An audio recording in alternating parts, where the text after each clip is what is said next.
That's it, Greg. The cannon has sounded. This cannon has started this race for years, getting these guys underway right now. The professional men in the water, and look at it. The white water can tell you right now how hard these athletes are kicking, churning up those waters of Kailua Bay. The Roka swim course, we talked about it. Very, very unique, and I think the most notable point is that there are only 2 turns. That gives you almost 1.2, exactly, almost 1.2 miles before you take 1 turn. Greg Welch here, joined by Mike.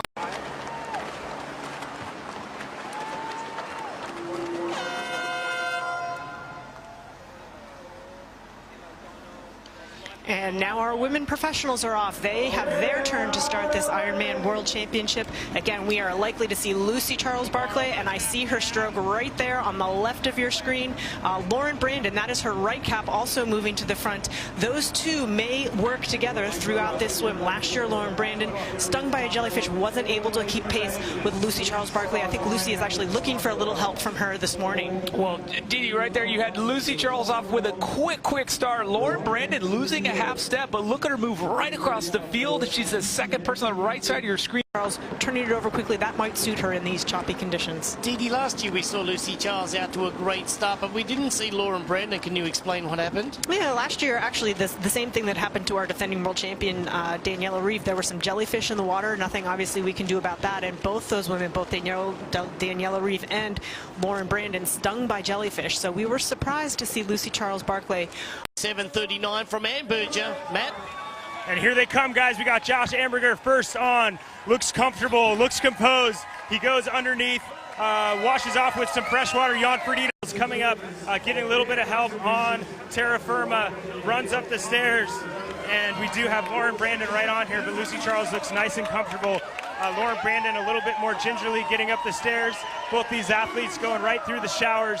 And Lauren Brandon definitely has focus, getting that swim skin off. She wants to make sure she can get on Lucy Charles-Barclay's feet. A course like this. Well, exactly. And speaking of holding your position, she's got her bottle, as you can see, the 1.4 liter with her tube coming out. She's not leaving tuck to ever take a sip of water. In 2011, a study was made that it said that they take 100 sips of water in a full bike leg of the Ironman.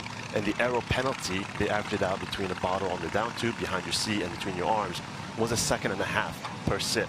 So it's the hydration you're carrying is slowing you down. But in addition, accessing your hydration slows you down. That's for a third. It just doesn't happen. It is not easy. Let's just see what happened here as Patrick Langer made his way up toward Kauai High. Looking fine just going through this section, but right there, really quickly just pulling across to the side of the road. Making a move. And I just have to interrupt here. We got Patrick Langer just pulling across to the side of the street right now.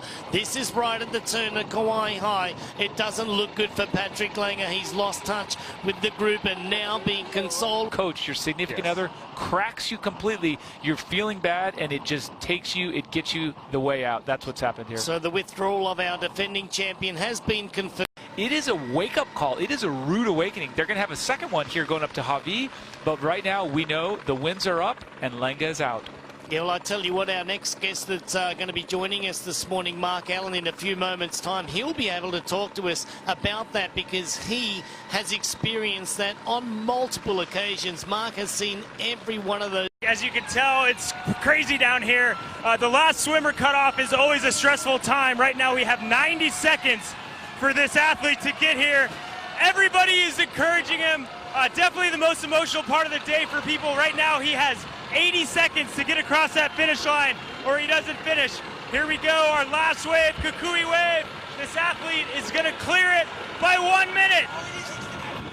Doesn't get any better than that. We've all been holding our breath to see if he made it or not, and he absolutely did, and he looks pumped. And to the left behind us, those are the athletes, or those are the supporters that could breathe a sigh of relief because the course is officially clear. Courses in the world. That is the Ironman Asia Pacific Championship Cairns in 2020. Now as we go back to Sebastian Kienle, Michael looking good. Kienle is looking amazing. He's rolling through. This man won the race in 2014, and then he's also taken home those Ironman 70.3 titles, but he knows this race. He loves this race, and he goes for the win. But Sebastian Kienle, he told us about how to handle this race, how to attack it. Sebastian, what does he have to say to us? Let's take a listen. she looked that way, but right now you can see that the Queen K is beating her up. She's surviving it a bit. She's getting through it. Now here's the story. She is still a 4-time winner here. Yes. She is still the woman that I won't put it past her to struggle through a bike ride with way low tank, a bad set of legs. That performance in Nice at the 70.3 Worlds where he turned in the second fastest run.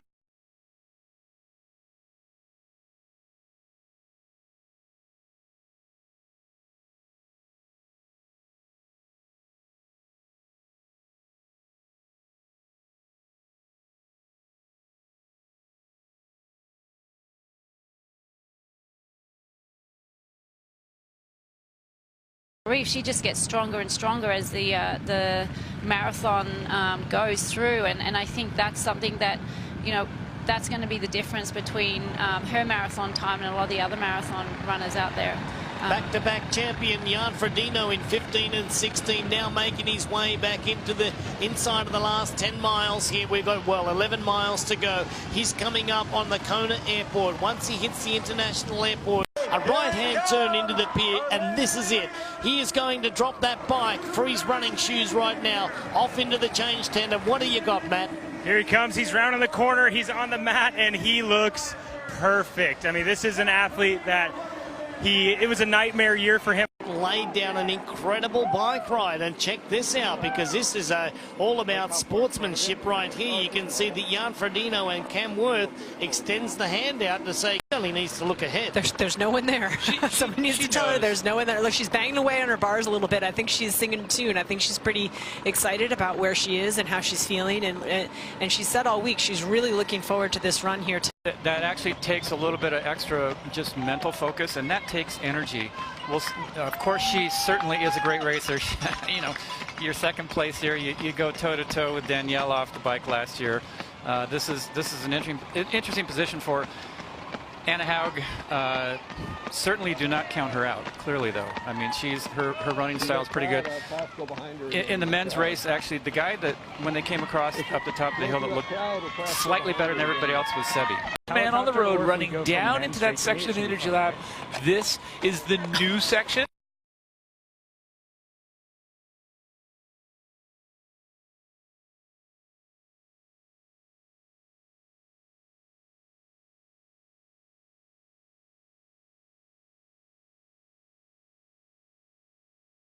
Bare feet as he makes his way down a Lee drive right now.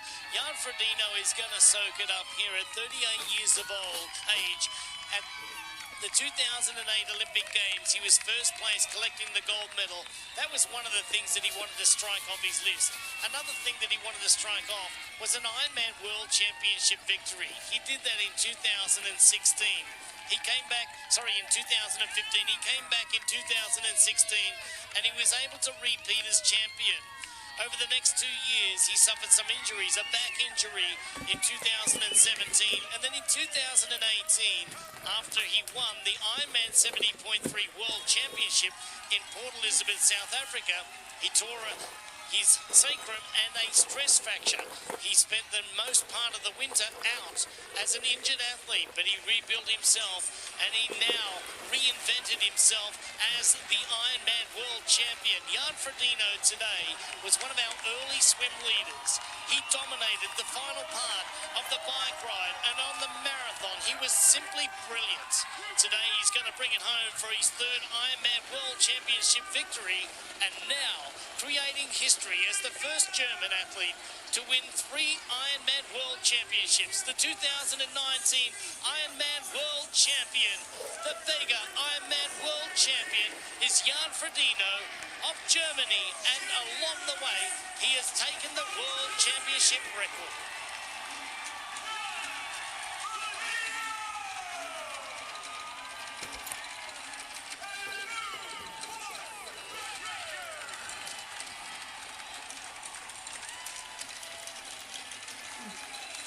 World Championship record comes down today, 7 hours and 51 minutes. We'll wait for the official time to come in. There he goes, getting the championship wreath going over the head there. Jan Frodeno From Germany, lives in Australia as well, and there we go. We knew he was going to hit the deck. He has given it a monumental effort today. Jan Frodeno was nothing simply short of brilliant as we go down and take a listen to Mike Riley, who's joining Jan Frodeno in just a few moments for his post-race interview here today. But Frodeno here, he now will be under drug protocol. Anti-doping is right here on the spot. So Jan Frodeno absolutely exhausted in a great race today, the 2019 Vega Ironman World Champion in a new championship winning time of 7 hours and 51 and change.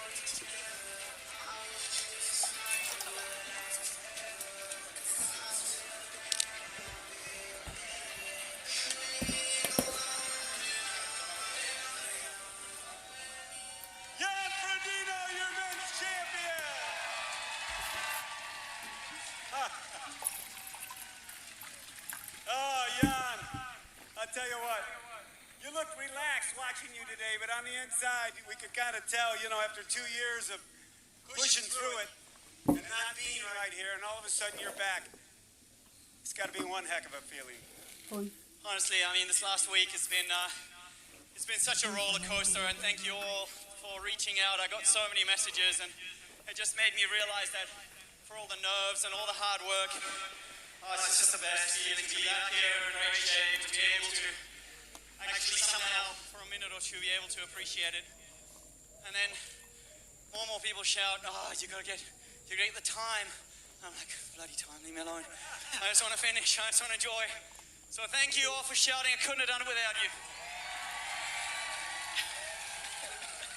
Yeah, to be able to come back and win a race like this, and all of a sudden, today, and let's go back down to mine. Countryman's course record. You probably didn't think that was going to happen. Honestly, I don't care about the record. It's fantastic, but we all know it was a great day. 2 years in a row of fast times, and it's a championship. It's the Wimbledon of our sport. It's the greatest feeling in the world. And you know, after walking here 2 years ago, it's a bloody good feeling to run 4-minute Ks. Well, Jan, you're an amazing champion, and this Kona crowd, you gotta love them out there, huh?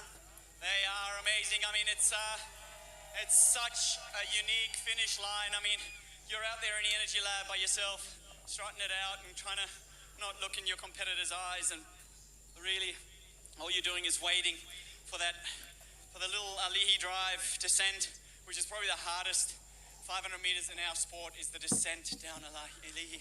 My legs have shattered, so yeah, thanks for shouting me to the line, and thanks for being here. You're amazing.